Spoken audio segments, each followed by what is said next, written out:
Dawn rises without mercy. Its light is pale steel, not warmth but revelation. Kurukshetra waits an enormous hush, where destiny shares the same breath. Banners trembles, armor sings against itself. Horses stamps as if the earth beneath them remembers older wars. Across the plain, the future sharpens its blade. From his chariot, Arjuna surveys the horizon. What he sees is not an enemy. It is memory dressed for judgment. The grandsire who once lifted him as a child stands motionless in armor. His teacher, the hands that steadied his first arrow, now readies one against him. Cousins who share his laughter lines up the shallow teeth of fate. The field became a family portrait drawn in iron. The bow in his cap turns unfamiliar, its weight grown disproportionate to the man. Duty murmurs one truth, affection another. Between them stretches the thin bridge of conscience, fragile, exact, impossible. In the conscious sound, the noise erupts like creation's first shout, commanding all silence vanish. Dusk ascends, sunlight shatters. In that place, Arjuna glimpses the absurd symmetry of battle, one blood against itself, and within him a single question strikes clear as a blade. What victory survives the death of love? Strength reigns quietly. The pulse rebels, thought flatters. It turns to Krishna, the steel charioteer, whose calm seems older than the sun. Place me between the armies, he says, that I may see those I must face. The horses move forward. The wheels after wheels presses the soil, carving circles that could be planets in miniature. At the center, where sounds from both sides folds into one vast hum, the warrior became the witness. He sees not two forces, but one divided soul.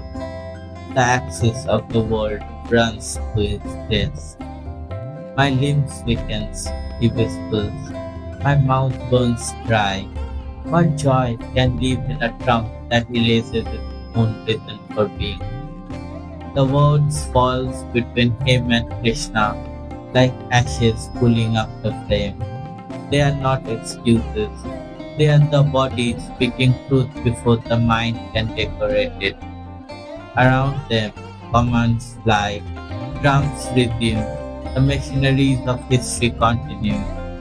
Yet inside Arjuna, time has turned liquid.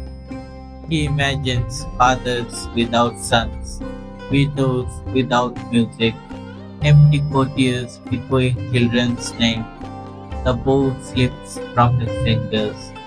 He lowers himself to the chariot's floor, not conquered but unwilling to deceive his heart. Krishna remains silent. The silence is not absence. It is space large enough for the soul to hear itself. He waits, allowing despair to complete its work. For only what is fully faced can be transcended. Outside, the world beats its drum. Inside, another rhythm begins. The faint percussion of awakening beneath collapse. Arjuna understands dimly that every battle is twofold. One fought in dust, one in constance. He had not yet learned which decides destiny. He looks up once more. Krishna's gaze is the horizon that never blinks, steady, impartial, infinite. Nothing in it urges, everything in it allows. Hills rise, not as weakness, but as clarity made visible. He places the bow down. The world holds its breath between duty and doubt, a silence wider than the sky, its reflection. Every soul meets Kurukshetra. We arrive at moments where conviction fractures, where love and loss speaks in different tongues. Arjuna's breakdown is the mind stripped of illusion. Before wisdom can speak, certainty must fall silent. And when the noise of the world fades, the deeper voice, the one that is both human and divine, begins to breathe.